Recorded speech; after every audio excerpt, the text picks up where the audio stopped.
Alright boys and girls, I want you to do me a little favor, right? I want you to picture that it is 2 years ago and the year is now 2020 once again. The stock market is crashing, the world is in turmoil. For some reason, everybody wanted to hoard as much toilet paper as possible, and on top of that, every single person is stuck in their homes due to the, Please, Susan, this is the second time I'm begging you to say the virus word. Please, I need the money and I don't want to dance around this word. But with everybody locked up with we would have to rely on one thing that nobody would have ever expected to play. Pandemic party games. Games like Fall Guys, Minecraft minigames like Hypixel, and even Among Us would either rise back into relevancy or would blow up overnight, as being able to play with a large group of friends or with just strangers in a competitive / co-op field was fun for a lot of people. Like, why would you go outside and maybe encounter the at the time unknown disease when you can instead just go around lying and killing your teammates, all while screaming sus at the top of your lungs?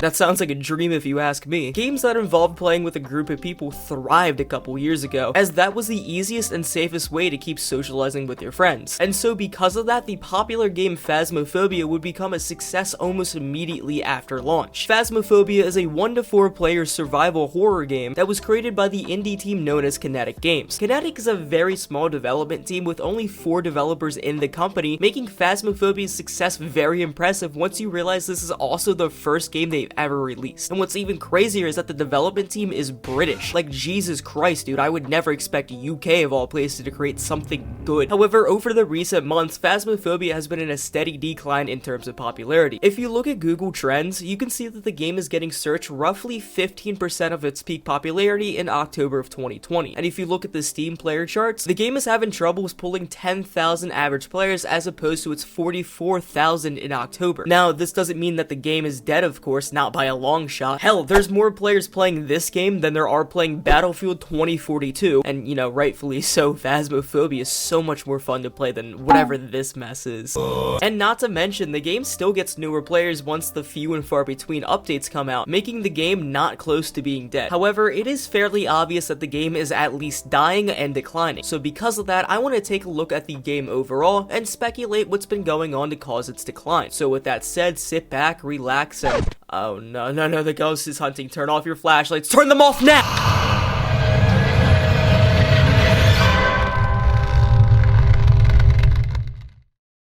Alright, so for all the people who have no clue what this game is all about, what is the overall objective of the game? Well, there's a ghost, and they're mad because they died, and, you know, you have to figure out what type of ghost there is? I mean, that seems fairly easy, right? I mean, what's so scary about a see-through dead guy?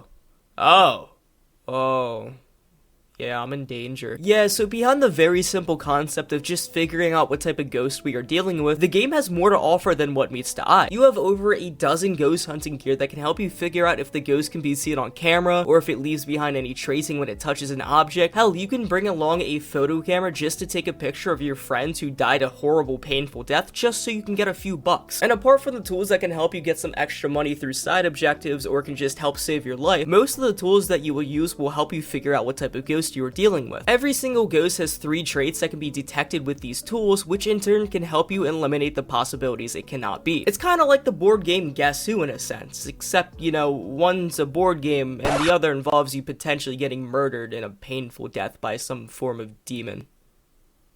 I like Guess Who. What's even cooler though is that the ghosts in this game aren't just categorized by a name either. No, instead, if you look at the journal, the place where you can guess where the ghost is, you can find 24 ghost types that have their own unique abilities. For example, the twins are 2 ghosts that can basically tag out one another so they can fuck around in the house more often. Obakes are known to shapeshift, and if you are perceptive enough, you can notice it leaving behind some unique but rare evidence solely for that ghost. A Yuri lowers everybody's sanity in an extremely fast pace, and the less average sanity that your team has, the greater chance of attack that the Yuri has. Just every single ghost has some trait to them, whether it may be a weakness or a strength, and with the combined fact that the ghost rooms in each map are always randomized, and the ghost is always active and roaming, just not visible to the naked eye, no 2 gameplays will ever be the same. Oh, and speaking of maps, there are a total of 10 maps in the game, them being Beesdale Farmhouse, Edgefield Farmhouse, Ridgeville Roadhouse, Tanglewood Street House, Willow Street House, Brownstone High School, Maple Lodge Campsite, Prison, and the Asylum. All these places are so much fun to play, with my favorite of the bunch being the high school. Yeah, I know how you guys don't fuck with the map. Fuck you, it's sizable, it's scary as hell, and it's fun to play. I seriously don't know why it's disliked. But anyways, these maps can even bring their own uniqueness to the game, like how the campsite mainly takes place outside, so the thermometer, the item that you use to mainly figure out what type of room the ghost likes to be in, is a lot less useful. The Asylum, even though is the biggest map in the game, offers way more cameras than the rest of the maps, very much helping while trying to find the ghost. You can also find some ghost items in the map, stuff like a satanic circle, totem cards, even a gay Luigi board. These can help you find out more about the ghost, where it's located, and it can even be summoned for a hunt if you want to take pictures of it, or if you just wanted to die a painful death early on, who knows. Even just this random item in the game makes the game so much more fun to play, and also so much more replayable. So now that I've spent a couple minutes just discussing the general game and what to expect, I would like to take a few minutes to explain why the game has been losing constant players at some moments while gaining some other players at other moments.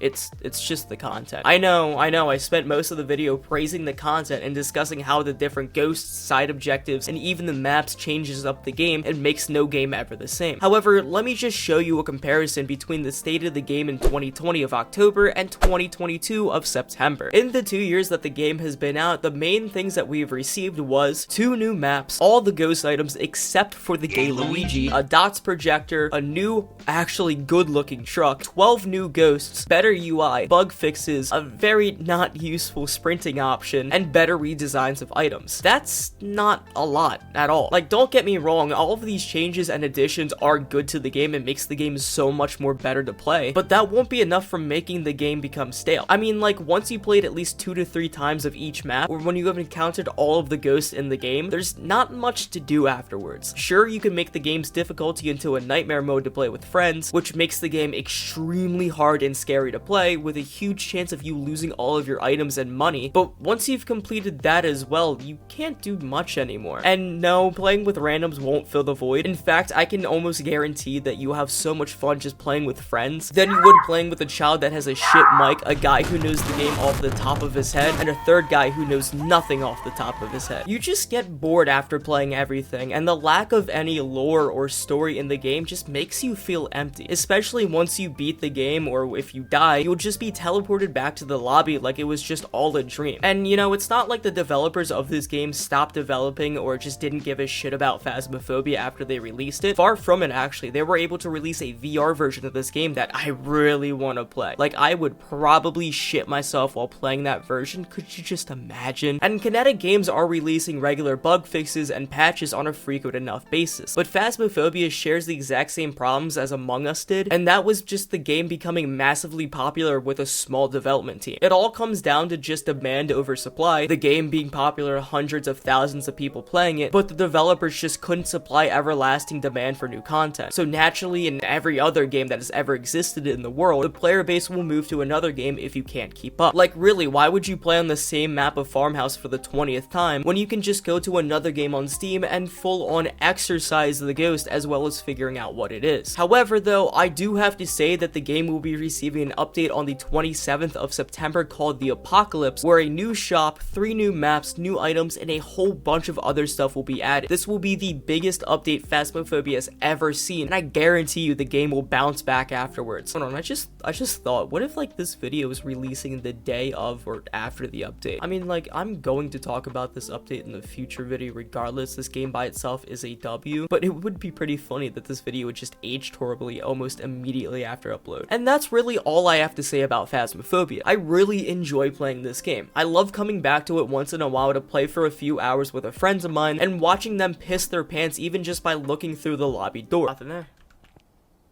You fucking bitch! There was also never a moment where I was outright having no fun playing with this game, or just wanted to install it and never touch the game again. It's fun, and you will have fun, especially if you're new to the game, which is why I recommend you do play the game. But just the lack of any major update to this point can make the game become very stale very quickly, and even then, like I said, you can't get mad at the developers because they are working their asses off for this game. They've obviously put their hearts and souls into this horror game, and it seems like this will be their top priority for a while. But hopefully Hopefully though, Phasmophobia will have a resurgence come 2023, with the latter half of 2022 being a major update for the game. That would just be pretty sick. But with that said, I'm gonna end this video here. Thank you guys so much for watching this video. If you guys like this video, hit that like button and subscribe. And a special thank you all for surpassing 7,000 subscribers. The amount of positive reception I've seen since my content shift has been extremely heartwarming, and my ego just won't thank you enough. But like I said, thank you guys so much for watching, and I'll see you all in a later video.